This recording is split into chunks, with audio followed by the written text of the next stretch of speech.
The second part of today's lesson is to solve log equations. So just like last week when we were solving exponential equations, if you had an exponential equation that had the same base on both sides of the equation and it was raised to an exponent, you could set those two exponents equal to each other and solve that as a new equation. Similarly, if you have two logs that are equal to each other with the same base, then you can say that whatever is inside this log and this log, you can set those two things equal to each other and create a new equation that you can then solve. What needs to be true about your solution is if you put it back into f of x and g of x, then those two things both have to be greater than 0, because the domain of a log function is that the x value has to be greater than 0. So that's something that we're going to check when we are done with the equation. So go ahead and write down that statement, and then we're going to use it to solve some equations.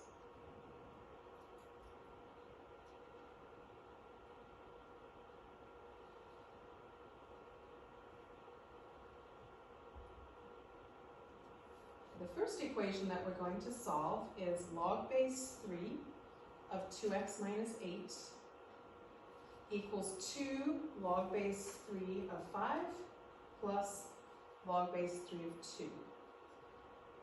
And you'll notice that all of those logs have the same base, so that's a good thing. But what's different about this equation compared to the statement above is that the right-hand side of our equation doesn't just have one log statement. It has two log expressions that are added together, and there's also a number that's in the front of this log expression.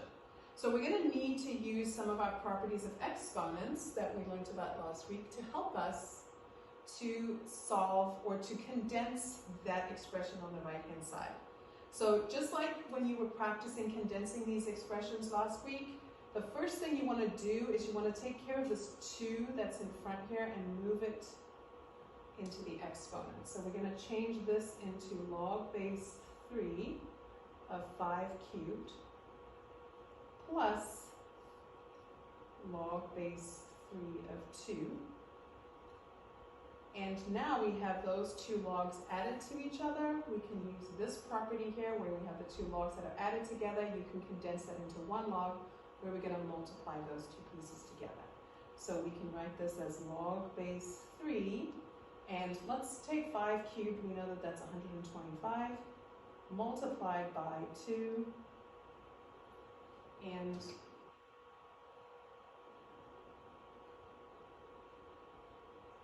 that's going to give us log base 3 of 250. And on the left-hand side, we have log base 3 of 2x minus 8. Nothing on the left-hand side changed, so I'm just going to bring that down. All right, so now that we have an expression that looks very much like this one, we have a log on both sides, the base is the same on both sides. The only way that that statement can be true is if this is equal to this. And so we can make a new equation where we can take 2x minus 8 and make it equal to 250. And that is now a very simple linear equation to solve.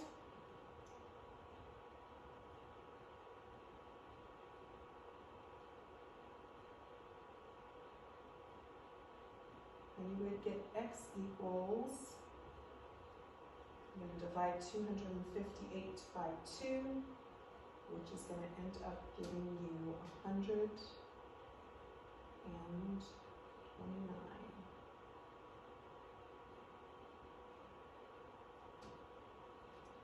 And then you want to check and make sure that whatever value you get here, if you put it back into the original expression, 2 times 129 minus 8, that's greater than 0, so that's good to go.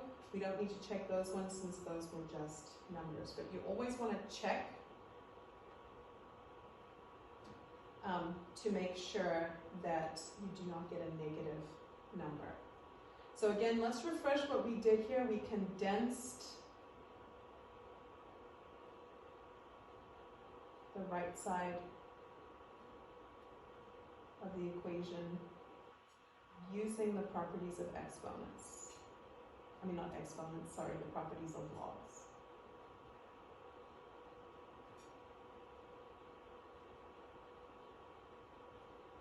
And so that you could get 1 log equals the L log. Sometimes you might need to do that to both sides of the equations. Also, sometimes when you do this, you end up with an equation that's not a nice, simple linear equation. It could be a quadratic equation or a rational equation, but we've learned how to solve all of those before, so it should be pretty straightforward.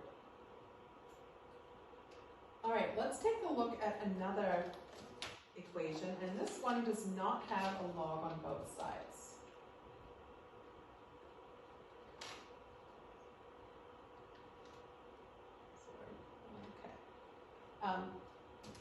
So this equation has only a log on one side of the equation. We have log base 2 of 2x is equal to, sorry, it's not equal to, minus log base 2 of x minus 3 equals 3.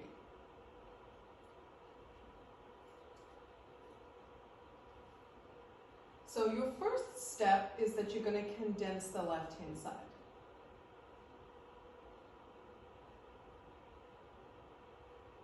Same as we did before.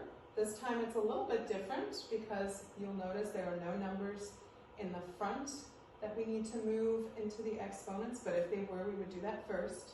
And now we have our 2 logs here are subtracted, so we're going to go back to our properties of exponents.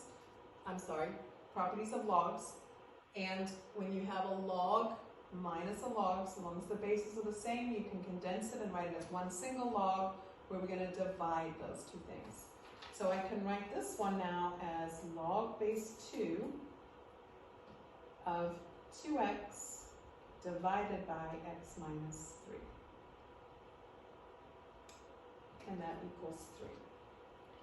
And so, unlike the previous problem where we had a log on both sides and then we could just set the other 2 functions equal to each other, here we don't have a log on both sides. So what we can do is we can take this log equation and we can rewrite the equation in exponential form.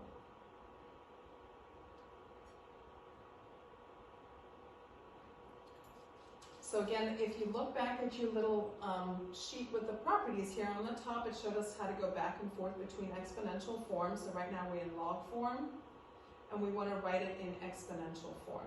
So remember, as we do that, the base is 2, so the base is going to stay the base. Here's our base is 2, the base of our exponential expression is 2. Whatever the log is equal to, that becomes our exponent. So our exponent is going to be 3. And then that is equal to whatever we're taking the log of. So that's going to be equal to 2x over x minus 3. So all we did there is we rewrote the expression. Instead of writing it in log form, we've written it in exponential form. And as we've done that, we now have no more logs. We can just solve this. This is a rational equation that we're going to need to solve. So let's simplify. 2 to the third is 8.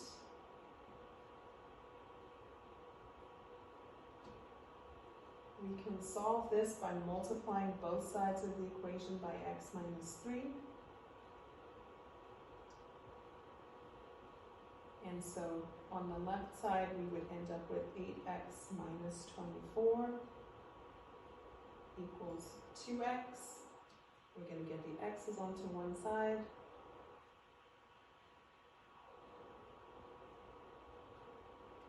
And divide by 6. And we get x equals 4.